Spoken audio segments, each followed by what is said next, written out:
ராஜஸ்தானில் இருக்கக்கூடிய ஜெய்ப்பூரில் இருக்கக்கூடிய பிரதாப் நகர் அப்படிங்கிற பகுதி, அது சாயங்கால வேலை, அதாவது 4:30 மணிலிருந்து 5 மணி அளவில் இருக்கும். எல்லோரும் அவங்களோட பிள்ளைகளை ஸ்கூலுக்கு கொண்டு போய் விடுறது, ஸ்கூல்லேருந்து கூட்டிகிட்டு போயிட்டு கோச்சிங் கிளாஸில் விடுறது அப்படிங்கிற மாதிரி எல்லோருமே பிஸியாக இருக்கக்கூடிய ஒரு நேரம். ஸோ அப்படி அன்னைக்கு தன்னுடைய மகனை கோச்சிங் சென்டரில் ட்ராப் பண்ணிட்டு தன்னோட வீட்டுக்கு நடந்து போய்கிட்டு இருக்காங்க 45 வயதான Neeraj Sharma.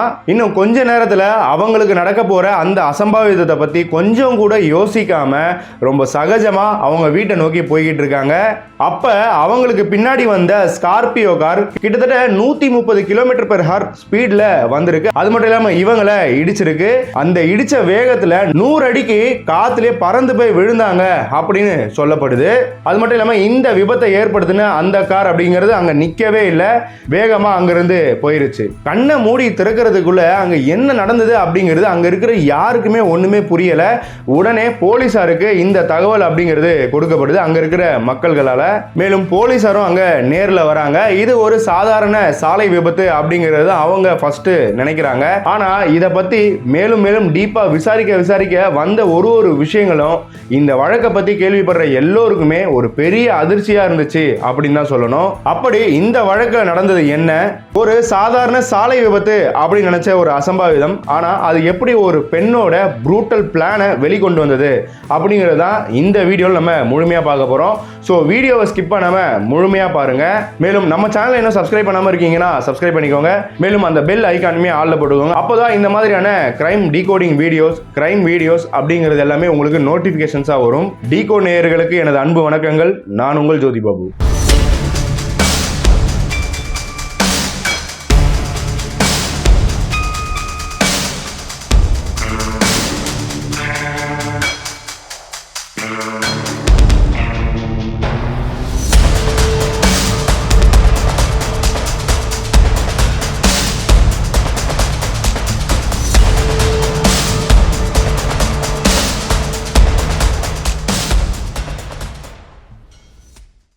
Anchor point design studio. நீங்கள் புதுசாக ஸ்டார்ட் அப் பண்ணியிருக்கீங்க, ஆனால் உங்களுக்கு பெரிய ஏஜென்சி, அதாவது டிஜிட்டல் மார்க்கெட்டிங் ஏஜென்சியை ஹையர் பண்ணி உங்களால் அஃபோர்ட் பண்ண முடியல அப்படிங்கிற பட்சத்தில் நீங்கள் எங்களை மாதிரி ஃப்ரீலான்ஸ் டீம் எடுத்துக்கலாம். எங்ககிட்ட டிஜிட்டல் மார்க்கெட்டிங்க்கு தேவைப்படுற எல்லா சர்வீசஸுமே இருக்குது.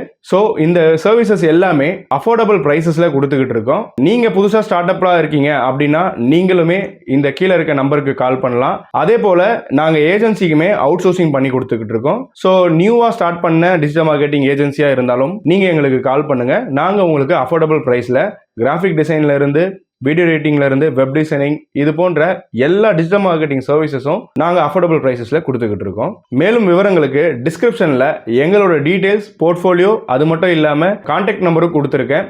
கண்டிப்பாக கான்டாக்ட் பண்ணுங்க. உங்க பிசினஸ்க்கு தேவைப்படுற சர்வீசஸை அஃபோர்டபுள் பிரைசஸ்ல எடுத்துக்கலாம். ராகேஷ் சர்மா, நான் இன்ட்ரோல சொன்ன அந்த கார் விபத்துல இறந்த 45 வயதான நீரஜ் சர்மாவுடைய சகோதரர். இவர் இந்த விபத்துல எனக்கு சந்தேகம் இருக்கு அப்படின்னு அவரோட ஒரு சந்தேகத்தின் அடிப்படையில் அன்னைக்கு கேஸ் அப்படிங்கிறது ஃபைல் ஆகுது. ஸோ இந்த புகாரின் அடிப்படையில் தான் போலீசார் அவங்களோட விசாரணையை ஸ்டார்ட் பண்றாங்க. விசாரணையை ஸ்டார்ட் பண்ண போலீசார் முதல்ல சிசிடிவி காட்சிகளை ஆய்வு பண்றாங்க. அந்த சிசிடிவி காட்சிகளை ஆய்வு பண்ண போலீசாருக்கு பெரிய சந்தேகம் என்ன அப்படின்னு பார்க்கும்போது, இந்த ஸ்கார்பியோ கார் அப்படிங்கிறது அந்த ஏரியால பல முறை சுத்தி வந்திருக்கு. அது மட்டும் இல்லாம இந்த நீரஜ் சர்மா அவங்கள பல முறை ஃபாலோ பண்ணியிருக்காங்க, அதாவது ட்ராக் பண்ணியிருக்காங்க, இவங்களோட மூமெண்ட்ஸ் எல்லாம் நோட் பண்ணியிருக்காங்க அப்படிங்கிறது ரொம்ப தெளிவாக தெரியுது. ஸோ இந்த காரோட மூவ்மெண்ட் அப்படிங்கிறது ரொம்ப இன்அப்ராப்ரியேட்டாக இருந்திருக்கு. ஸோ ஏதோ ஒரு கார் வருது, அந்த சாலையை கடந்து போயிருக்கு, அப்போ இந்த ஆக்சிடென்ட் ஆயிருக்கு அப்படிங்கிறது வேற. ஆனால் அந்த கார் அங்கேயே நிறைய டைம் சுற்றி இருக்கு, அதுவும் நீரஜ் சர்மா வீட்டையும் அவங்களையும் ஃபாலோ பண்ணியிருக்கு அப்படின்னும் போது இதில் ஏதோ ஒரு ட்விஸ்ட் இருக்கு, இதில் ஏதோ ஒரு பெரிய விஷயம் அடங்கியிருக்கு அப்படிங்கிறது போலீசார் உணர்றாங்க. ஸோ அப்போத்துல இருந்து தான் வெறும் சாலை விபத்து அப்படின்னு நினச்சிக்கிட்டு இருந்த இந்த வழக்கோட திசை அப்படிங்கிறது மாறுது. ஸோ இதையடுத்து அங்கே இருக்கக்கூடிய மொபைல் நம்பர் டேட்டா அப்படிங்கிறது எடுக்கிறாங்க, கால் டீட்டெயில்ஸ் டேட்டா அப்படின்றது எடுக்கிறாங்க. ஸோ இதில் அந்த ஏரியாவில் அந்த விபத்து நடந்ததுக்குள்ள இல்லை அந்த ஒரு நாள் முன்னாடி அங்கே என்னென்ன நம்பர்லாம் இருந்துச்சு, ஃப்ரீக்வெண்ட்டாக அங்கேயே இருந்திருக்கா, யார் யாரெல்லாம் அங்கே கால்ஸ் அதிகமாக பேசியிருக்காங்க, ஃப்ரீக்வெண்ட்டாக பேசியிருக்காங்க அப்படிங்கிற டீட்டெயில்ஸ் எல்லாம் செக் பண்ணும் போது தான் போலீஸாரே எதிர்பார்க்காத ஒரு பெரிய ட்விஸ்ட் அப்படிங்கிறது வெளியே வருது. இந்த call details and mobile number data இதில் சிக்கினவங்க யாரு அப்படின்னு பார்த்தீங்கன்னா, அங்கே கூலிக்காக வேலை செய்யக்கூடிய ஆட்கள். அது மட்டும் இல்லாமல் இந்த நீரஜ் சர்மாவோட மகள் ஆயுஷி சர்மா, அது மட்டும் இல்லாமல் இந்த ஆயுஷி சர்மாவோட அங்கிள் மோகன் ஸ்வரூப், அது மட்டும் இல்லாமல் இந்த ஆயுஷியோட கசின் பல்ராம் என்கிற ரவி அப்படிங்கிறவங்க இத்தனை பேரையுமே போலீஸார் ட்ராக் பண்றாங்க. இத்தனை பேருக்குமே சம்பந்தம் இருக்கு அப்படிங்கிற ஒரு கன்க்ளூஷனுக்கு வராங்க. இறந்து போன நீரஜ் சர்மாவோட மகள் ஆயுஷி சர்மா எப்படி இதுல சம்பந்தப்பட்டிருக்காங்க, அவங்களோட அங்கிள் கசின் இவங்களுக்குலாம் இங்க என்ன வேலை அப்படிங்கிற யோசனை உங்களுக்கு இப்போ வந்திருக்கும். வாங்க பொறுமையா அந்த ட்விஸ்ட் என்ன அப்படிங்கிறத முழுமையா பார்க்கலாம். இந்த கார் விபத்தில் இறந்து போன 45 வயதான நீரஜ் சர்மா அவங்க ஜெய்ப்பூர் கோர்ட்ல லோவர் டிவிஷன் கிளர்க்கா வேலை பார்த்துக்கிட்டு இருக்காங்க. இந்த வேலை அப்படிங்கிறது இவங்களோட கணவர், அதாவது ஒரு வருடத்துக்கு முன்னாடி இறந்து போன கணவர் அவர் வேலை பார்த்துக்கிட்டு இருந்தாரு. அவரோட இறப்பின் காரணமா இறக்கத்தின் அடிப்படையில், அதாவது கம்பேஷனேட் கிரவுண்ட்ஸ்ல இவங்களுக்கு வேலை அப்படிங்கிறது கொடுக்கப்பட்டிருக்கு. இந்த நீரஜ் சர்மாவோட மூத்த மகள் தான் ஆயுஷி சர்மா. அது மட்டும் இல்லாம அவங்களுக்கு ஒரு இளைய மகனும் இருக்கான். இந்த ஆயுஷி சர்மா LLB படிக்கக்கூடிய ஒரு மாணவி. மேலும் இந்த பெண்ணோட தந்தை இறந்த உடனே அந்த கோர்ட் வேலை அப்படிங்கிறது ஆயுஷி சர்மாக்கு தான் வரும் அப்படின்னு நினைச்சுக்கிட்டு இருந்தாங்க.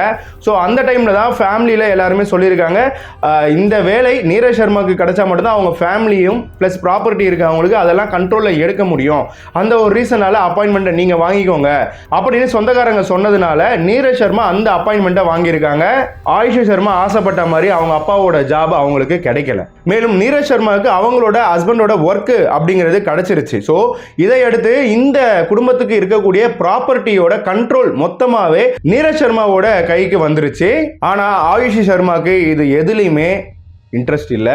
அவங்க இந்த வேலையும் அவங்களுக்கு தான் வரணும், அது மட்டும் இல்லாமல் இந்த ப்ராப்பர்ட்டிஸோட எல்லா கண்ட்ரோலும் அவங்களுக்கு தான் வரணும் அப்படின்னு தான் இந்த ஆயுஷி சர்மா அவங்களோட தாயார்கிட்ட பல முறை சண்டை போட்டிருக்காங்க. இவங்க மட்டும் தான் சண்டை போட்டிருக்காங்களா அப்படின்னு பார்த்தீங்கன்னா கிடையாது. இந்த நீரஜ் சர்மாவோட மாமியார், அவங்களோட பிரதர் இன் லாவோட மகன் பல்ராம் சண்டை போட்டிருக்காங்க அப்படிங்கிறத இந்த நீரஜ் சர்மாவோட சகோதரர் ராகேஷ் சர்மா அவர் சொல்லியிருக்காரு. இந்த ஆயுஷி சர்மா மற்றும் அவங்களோட தம்பி இவங்க இருவருமே சின்ன பிள்ளைகள் அப்படிங்கிறதுனால அவங்களோட அம்மா கிட்ட இந்த வேலையும் அவங்க கிட்ட இருக்கக்கூடிய சொத்துக்களோட கண்ட்ரோல் அவங்க கிட்ட இருந்தா மட்டும்தான் அவங்க இந்த 2 பிள்ளைகளையுமே கரெக்டாக பார்த்துப்பாங்க அப்படிங்கிற ஒரு காரணத்தினால தான் அவங்களுக்கு அவங்களோட ஹஸ்பண்டோட அந்த கோர்ட் வேலையும் வந்துச்சு. அது மட்டும் இல்லாமல் இந்த ப்ராப்பர்ட்டியோட மொத்த கண்ட்ரோலும் அவங்களுக்கு போயிருக்கு. ஸோ இதுதான் பொதுவாகவே எல்லோருமே நினைப்பாங்க. ஆனால் அதை புரியாத இந்த ஆயுஷி சர்மா ரொம்ப தவறான ஒரு பிளான் அப்படிங்கிறது பண்ணுறாங்க. மேலும் இதை இந்த ஆயுஷி தனியாக பண்ண முடியாது அப்படிங்கிறதுனால தன்னோட மாமாவான மோகன் ஸ்வரூப், அது மட்டும் இல்லாமல் தன்னோட கசினான பல்ராம் இவங்களை கூட்டு சேர்த்துக்கிறா. நீரஜ் சர்மாவை கொலை செய்ய இந்த 3 பேரும் சேர்ந்து திட்டம் தீட்டியிருக்காங்க அப்படிங்கிறது தகவல்களாக பார்க்க முடியுது. இதற்காக பாரத்பூரில் இருக்கக்கூடிய ஏமன் சர்மா அப்படிங்கிற ஒரு கூலியாளை பார்த்து அவங்கிட்ட நீரஜ் சர்மாவை கொலை செய்யறதுக்காக 7 லட்சம் ரூபாய் கொடுக்கப்பட்டதா சொல்லப்படுது. ஸோ இதை அடுத்து தான் தார் SUV-யை ரெண்ட் பண்ணியிருக்காங்க. ஸோ ரெண்ட்டுக்கு எடுத்து இந்த நீரஜ் சர்மாவை அன்னைக்கே கொலை செய்ய பார்த்துருக்காங்க. ஆனால் அன்னைக்கு டிராஃபிக் அதிகமாக இருந்த காரணத்தினாலும் சில பல சிச்சுவேஷன் காரணத்தினாலும் அன்னைக்கு இந்த பிளானை சரிவர பண்ண முடியலை. ஸோ அந்த ரீசனால அன்னைக்கு இந்த பிளான் அப்படிங்கிறது ஃபெயிலியர் ஆகுது. அதோட 1 மாதம் வரைக்கும் இந்த நீரஜ் சர்மாவோட மூவ்மெண்ட்ஸை ரொம்ப க்ளோஸாக வாட்ச் பண்ணியிருக்காங்க அப்படிங்கிறது தெரிய வருது. ஸோ இதை அடுத்து தான் ஜூலை 3, 2026 மறுபடியும் இந்த பிளானை எக்ஸிக்யூட் பண்ணுறதுக்காக அன்னைக்கு டேட் செட் பண்ணுறாங்க. ஸோ இதை அடுத்து தான் நீரஜ் சர்மாவோட அசைவுகள் அப்படிங்கிறது அன்னைக்கு ரொம்ப க்ளோஸாக வாட்ச் பண்ணியிருக்காங்க. ஏன்னா இன்னைக்கு பிளான் மிஸ்ஸே ஆகக்கூடாது அப்படிங்கிறதுக்காக மோஹித் சர்மா அப்படிங்கிற ஒரு கூலியால் அவன் அங்கேயே அதே பிளேஸ்லேயே இருந்துக்கிட்டு இவங்களோட அசைவுகள் எல்லாமே இன்ஃபர்மேஷன் கொடுத்துருக்கான். மேலும் ரோஹித் ஜாதவ் அப்படிங்கிறவன் இவங்க எங்கே சம்பவம் பண்ணுறதுக்காக பிளான் பண்ணியிருக்காங்களோ அந்த இடத்துக்கு பக்கத்தில் இருக்கக்கூடிய ஒரு இடத்துல 2 வீலரோட வெயிட் பண்ணிட்டு இருந்திருக்கான். மேலும் ஆகாஷ் சர்மா அப்படிங்கிறவன் இந்த ஸ்கார்பியோ காரை ஓட்டிட்டு வந்திருக்கான். அது மட்டும் இல்லாமல் அவன் கூட அரவிந்த் சர்மாவும் இருந்திருக்கான். ஸோ இப்படியாக இந்த விபத்துக்கு பின்னாடி இவ்வளோ பெரிய பேக்ரவுண்ட் இருக்கு. ஸோ இதை அடுத்து தான் நான் இன்ட்ரோல சொன்ன அந்த விஷயங்கள் எல்லாமே நடக்குது. இதை அடுத்து அந்த கார் நிக்காம போயிருச்சு அப்படிங்கறத சொல்லியிருந்தேன். அங்கேயே இருக்கக்கூடிய பக்கத்துல இருக்க ஒரு பகுதியில் இந்த காரை அப்படியே கைவிட்டுட்டு ரோஹித் ஜாதவ் ஆல்ரெடி 2 சக்கர வாகனத்தோட வெயிட் பண்ணிக்கிட்டு இருக்கான் அப்படின்னு சொல்லியிருந்தேன். அந்த 2 வீலர்ல எல்லாருமே தப்பிச்சு போறாங்க. ஸோ இதை எடுத்து தான் ஆயுஷி, அவங்களோட மாமா மோகன், ஸ்வரூப், அது மட்டும் இல்லாமல் இந்த கூலி ஆட்கள் இவங்க எல்லோரையுமே கைது பண்றாங்க போலீசார். ஆனா இந்த ஆயுஷியோட கசின் பல்ராம் அவன் மட்டும் இன்னும் அப்ஸ்காண்டா இருக்கான் அப்படிங்கறத தகவலாம் பார்க்க முடியுது. மேலும் இன்னும் போலீசார் தேடிட்டு இருக்காங்க அப்படிங்கறத நம்ம தகவலாம் பார்க்க முடியுது. மேலும் விசாரணையில ஆயுஷி சர்மாவும் இந்த பிளான் போட்டது, இந்த கொலை செய்தி எதற்கு அப்படிங்கறத ஒத்துக்கிட்டு இருக்காங்க. அதாவது அவங்களுக்கு வர வேண்டிய வேலை அப்படிங்கிறது தன்னோட தாயாருக்கு போனதுனாலையும், அது மட்டும் இல்லாம அந்த குடும்பத்தோட ப்ராப்பர்ட்டிஸோட கண்ட்ரோல் மொத்தமும் தாயார்கிட்ட இருக்கு, அது எனக்கு வேணும் அப்படிங்கறத கேட்ட போது கொடுக்கல அப்படிங்கறதுனால தான் இந்த ஒரு விஷயத்தை நான் பண்ணேன் அப்படிங்கிற மாதிரி தான் கன்ஃபெஷன் பண்ணியிருக்காங்க அப்படிங்கறது தகவல்களா பார்க்க முடியுது. இப்படி ஒரு கொடூர எண்ணம் ஒரு சின்ன பொண்ணுக்கு எப்படி வந்தது அப்படிங்கிற கேள்விகள் இருக்கிற பட்சத்தில் இன்னொரு அதிர்ச்சிகரமான ஒரு விஷயம் அப்படிங்கிறது இந்த நீரஜ் சர்மாவோட சகோதரர் ராகேஷ் சர்மா சொல்றாரு. அதாவது இந்த ஆயுஷி சர்மாவோட தந்தை விஜய் சர்மா அவர்களோட இறப்பிற்கும் இந்த ஆயுஷி சர்மா தான் காரணம் அப்படின்னு ஒரு அதிர்ச்சிகரமான ஒரு விஷயத்தை சொல்றாரு. ஸோ அந்த தகவல்கள் என்ன அப்படிங்கிறத இப்போ பார்க்கலாம். சுமார் 2 வருடங்களுக்கு முன்னாடி, அதாவது ஜூலை 2024, இந்த ஆயுஷி சர்மாவோட தந்தை விஜய் சர்மாவுக்கு பிரெயின் ஹேமரேஜ், அதாவது மூளையில ரத்தப்போக்கு அப்படிங்கிறது இருந்திருக்கு. இப்படி இவர் ட்ரீட்மெண்ட் எடுத்துட்டு வந்துகிட்டு இருக்கும்போது இந்த ஆயுஷி, அவங்களோட கசின் பல்ராம், இவங்க 2 பேருமே சீனியர் டாக்டர் சொல்லியிருக்காங்க இந்த மாதிரி இவருக்கு ட்ரீட்மெண்ட் இன்னும் பெட்டர் கேர் தேவைப்படுது, அதனால இன்னொரு ஹாஸ்பிட்டலுக்கு மாற்ற சொல்லியிருக்காங்க அப்படின்னு சொல்லி இந்த விஜய் சர்மாவை இன்னொரு ஹாஸ்பிட்டலுக்கு மாற்றிருக்காங்க. கிட்டத்தட்ட 3 மாதங்கள் வரைக்கும் இந்த விஜய் சர்மாவை இந்த ஆயுஷியும் இந்த பல்ராமும் எந்த ஹாஸ்பிட்டலில் வச்சிருக்காங்க அப்படிங்கிறத ஃபேமிலிக்கு இன்ஃபார்ம் பண்ணாம இவங்க மட்டுமே பார்த்துட்டு வந்திருக்காங்க. மேலும் நீரஜ் சர்மா தன்னோட கணவரை பற்றி கேட்கும் போதெல்லாம் டெல்லி ரோட்ல இருக்கக்கூடிய ஒரு பிரைவேட் ஹாஸ்பிட்டலில் நாங்கள் சேர்த்துருக்கோம், நாங்கள் நல்லா தான் பார்த்துக்கிட்டு இருக்கோம், உங்களுக்கு ஆல்ரெடி உடம்பு சரியில்லை, அதனால நீங்கள் அடிக்கடிக்கு போயிட்டு வந்தால் இன்னும் உங்களுக்கு உடம்பு சரியில்லாமல் போயிடும் அப்படின்னு அவங்களோட தாயாரை சமாதானப்படுத்தியிருக்கா இந்த ஆயுஷி சர்மா. மேலும் திடீர்னு ஒரு நாள் விஜய் சர்மாவோட உடல்நிலை அப்படிங்கிறது ரொம்ப மோசமடைந்ததா ஆயுஷி சர்மா சொல்லியிருக்காங்க. பின் இன்னொரு பிரைவேட் ஹாஸ்பிட்டலில் ஐசியூ வார்டில் அப்பாயின்ட் பண்ணியிருக்காங்க. மேலும் அங்கே ஃபேமிலியில் இருக்கக்கூடிய எல்லாருமே வந்திருக்காங்க. அப்போ அங்கே இருந்த டாக்டர், அதாவது விஜய் சர்மாவுக்கு ட்ரீட்மெண்ட் கொடுத்த டாக்டர், விஜய் சர்மாவோட உடல்ல இருக்கக்கூடிய ஆர்கன்ஸ் எல்லாம் ஒன்னொன்னா செயல் இருந்துட்டே வந்துகிட்டு இருக்கு, டேமேஜ் ஆகிட்டே வந்துகிட்டு இருக்கு அப்படிங்கிற ஒரு விஷயம் சொல்லியிருக்காங்க. இதையடுத்து ஏப்ரல் 2025 அந்த மாசத்துல விஜய் சர்மாவை வீட்டுக்கு கூட்டிட்டு வந்திருக்காங்க. அப்புறம் கொஞ்ச நாள் கழிச்சு அவரு இறந்தும் போயிருக்காரு. அப்போ தன்னோட தந்தை இறந்ததுனால அவர் பார்த்துக்கிட்டு இருந்த அந்த வேலை தனக்கு தான் வரும் அப்படின்னு நினைச்ச ஆயுஷி சர்மா வெறும் 12ஆம் வகுப்பு தான் முடிச்சிருந்தாங்க. அந்த ஒரு ரீசனால ஆயுஷி சர்மாவோட தாயார் நீரஜ் சர்மாவுக்கு அந்த வேலை அப்படிங்கிறது அப்பாயின்மெண்ட் கொடுத்திருக்காங்க. மேலும் சொந்தக்காரங்களும் இந்த வேலை அப்பாயின்மெண்ட் அப்படிங்கிறது நீரஜ் சர்மாக்கு போனதான் கரெக்டா இருக்கும், அவங்க கண்ட்ரோல் எடுத்து இந்த பிள்ளைகளை பார்த்துக்கிட்டா மட்டும் தான் கரெக்டா இருக்கும் அப்படின்னு அட்வைஸ் பண்ணியிருக்காங்க. அந்த ஒரு ரீசனாலையும் இந்த நீரஜ் சர்மாவுக்கு தான் அப்பாயின்மெண்ட் அப்படிங்கிறது வந்திருக்கு. மேலும் நீரஜ் சர்மாவோட இந்த கார் விபத்து அப்படிங்கிறது ஆயிருக்குல்ல, இதுக்கு முன்னாடி கொஞ்ச நாள் முன்னாடி இந்த நீரஜ் சர்மாவோட மாமியார், அப்புறம் அவங்களோட பிரதர் இன் லாவோட பையன், அவன் தான் பல்ராம், இந்த ஆயுஷி சர்மாவோட கொலைக்கு பிளான் பண்ண கசின், இவங்களால இந்த நீரஜ் சர்மா ரொம்ப ஹராஸ் பண்ணப்பட்டிருக்காங்க. இதை அவங்களோட சகோதரர் ராகேஷ் சர்மா கிட்ட நிறைய டைம் சொல்லியிருக்காங்க அப்படிங்கிறத ராகேஷ் சர்மா போலீஸார்கிட்ட சொல்லியிருக்காரு. அது மட்டும் இல்லாம இந்த ஆயுஷி சர்மாவோட தந்தை விஜய் சர்மாவோட ஃபீடிங் டியூபை இந்த ஆயுஷி சர்மா தான் எடுத்து விட்டா, ஸோ அவளை அதுக்காகவும் நீங்க விசாரிக்கணும் அப்படிங்கிற அதிர்ச்சிகரமான தகவல்கள் இந்த ராகேஷ் சர்மா சொல்லியிருக்காரு போலீசாரிடம். ஸோ இந்த ராகேஷ் சர்மா சொன்ன இந்த விஷயங்கள் எல்லாம் யோசிச்சு பார்க்கும்போது தன்னோட தாயவே 7 லட்சம் ரூபாய் செலவு பண்ணி, அதுவும் 2 சொந்தக்காரங்களோட சேர்ந்துக்கிட்டு கொலை செய்ய துணிந்த இந்த படுபாதகி ஏன் அவங்க அப்பாவோட ஃபீடிங் டியூபை எடுத்து விட்டுருக்க மாட்டா அப்படிங்கிற ஒரு சந்தேகம் கண்டிப்பா வருது. பண்றதுக்கு நிறைய வாய்ப்புகள் இருக்கு அப்படிங்கிறது தான் தோணுது. மேலும் இந்த நீரஜ் சர்மாவோட இறப்பிற்கு கொஞ்ச நாள் முன்னாடி ஆயுஷியோட ஃப்ரெண்ட்ஸ் எல்லாம் கூப்பிட்டு வச்சுக்கிட்டு பிளாக் மேஜிக் சடங்குகள்ல ஏதோ பண்ண மாதிரியும் ராகேஷ் சர்மா சொல்லியிருக்காரு. ஸோ அதை நோக்கியும் இந்த விசாரணை அப்படிங்கிறது நடந்துகிட்டு இருக்கு. போலீசார் இந்த எல்லா கூற்றையுமே எடுத்து இந்த எல்லா வகையிலுமே விசாரணை அப்படிங்கிறது பண்ணிக்கிட்டு தான் இருக்காங்க. இன்னும் இப்படியாக மேலும் என்னென்னலாம் அதிர்ச்சிகரமான தகவல்கள் வெளிவரப்போகுது விசாரணையில அப்படிங்கிறதே தெரியல. கண்டிப்பா அப்படி இந்த வழக்குல வரக்கூடிய எல்லா அப்டேட்ஸுமே நான் உங்களுக்கு அடுத்த வீடியோல அப்டேட் பண்ணுவேன். இந்த வழக்கை பொறுத்த வரைக்கும் நாம சிந்திக்க வேண்டியது, ஒரு ஆயுஷி மற்றும் அவரோட கசின் பல்ராம் அப்படிங்கிறவங்க ரொம்ப சின்ன பசங்க. இவங்க சொத்துக்காக ஒரு நபரை கொலை செய்யணும் அதுவும் ஆயுஷியோட தாயாரையே கொலை செய்யணும் அப்படின்னு தன்னோட மாமாவான மோகன் ஸ்வரூப் கிட்ட வந்து சொல்லும் போதே இதெல்லாம் ரொம்ப தவறு, இதனால பெரிய பிரச்சனை வரும் அப்படின்னு அவங்களுக்கு அட்வைஸ் பண்ணி திருத்தி இருக்கணும்.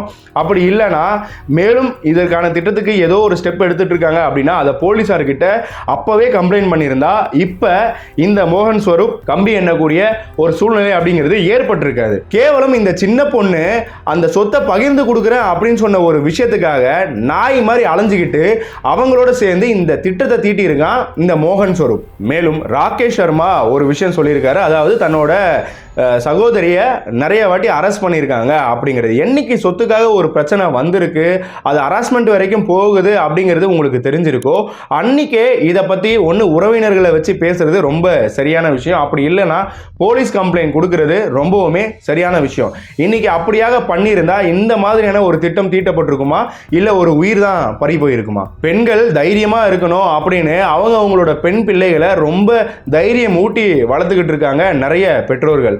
ஆனா அப்படி தைரியம் ஊட்டி வளர்க்கக்கூடிய பெண்கள் அந்த பெற்றோர்களுக்கே எதிரியா யமனா வந்து நின்னா என்னதான் சொல்றது அப்படிங்கிறது தெரியல.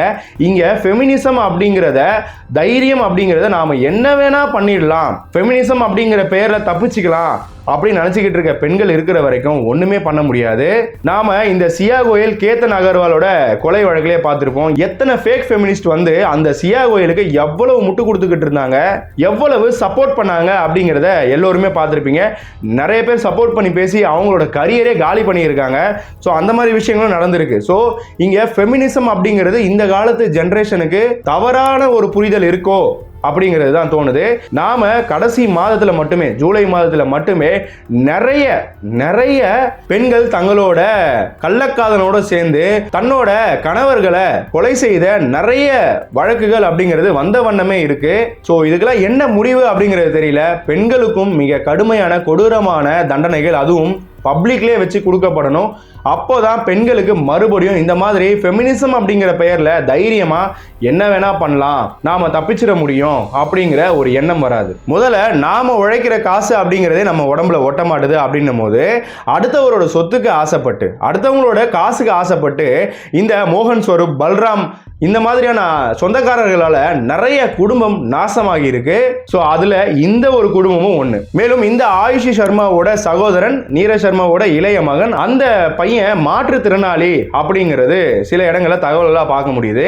அப்படியாக இருக்கும்போது இந்த ஆயுஷி சர்மாவோட பேராசையினால ஒரு உயிர் போயிருக்கு. அது மட்டும் இல்லாம அந்த மாற்றுத்திறனாளியா இருக்கக்கூடிய அந்த பையனை யார் இப்ப பார்த்துப்பா? என்னதான் இருந்தாலும் இந்த உலகத்துல பெற்ற தாயை விட யாருமே தன்னோட மகனை ரொம்ப சிறப்பா பார்த்துக்கவே முடியாது. அப்படி இருக்கும்போது இன்னைக்கு அந்த பையன் நல்லா இருந்தாலும் பரவாயில்ல, மாற்றுத்திறனாளியா இருக்கான் அப்படின்னும் போது அவனை பார்த்துக்கிறது எவ்வளவு கஷ்டம். தாயா இருந்தாங்கன்னா கண்டிப்பா அவங்க எந்த ஒரு கஷ்டமும் பார்க்காம ரொம்ப நல்லாவே பார்த்துப்பாங்க. ஆனா இன்னைக்கு அந்த தாய் இல்லை அப்படின்னும் போது அந்த பையனோட நிலைமையை யோசிச்சு பாருங்க.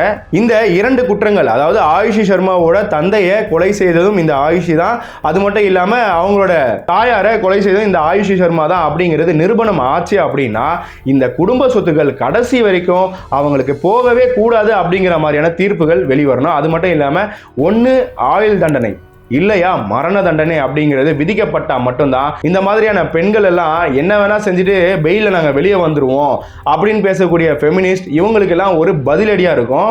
எந்த பெண்களும் தைரியமா எந்த ஒரு குற்ற சம்பவங்களையும் ஈடுபட மாட்டாங்க. சொத்து வெறி, பணவெறி, இதுக்காக தன் தாய் தந்தையே கொலை செய்தால் அப்படிங்கிற ஒரு குற்றச்சாட்டு இருக்கக்கூடிய பெண் பெயில வெளியே வந்தாலோ இல்லைன்னா தண்டனை முடிஞ்சு வெளியே வந்தோ ஒன்றும் பெருசா கிழிக்க போறதே கிடையாது.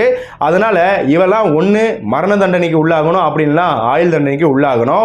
ஏன்னா இப்படிப்பட்ட ஒரு சைக்கோ, பணவெறி பிடிச்ச சைக்கோ வெளியே வந்து யாரை வேணா என்ன வேணா பண்றதுக்கு வாய்ப்புகள் அதிகமா இருக்கு.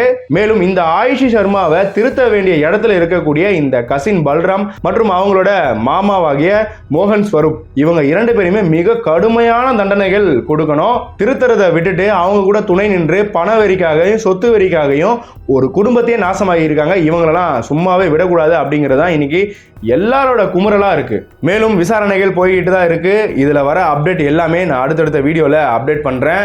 அந்த வீடியோக்கள் எல்லாமே நீங்கள் தவறாமல் பார்க்கணும் அப்படின்னா கண்டிப்பாக நம்ம சேனலை சப்ஸ்கிரைப் பண்ணி வச்சுக்கோங்க. மேலும் அந்த பெல் ஐக்கானுமே ஆளில் போட்டுக்கோங்க.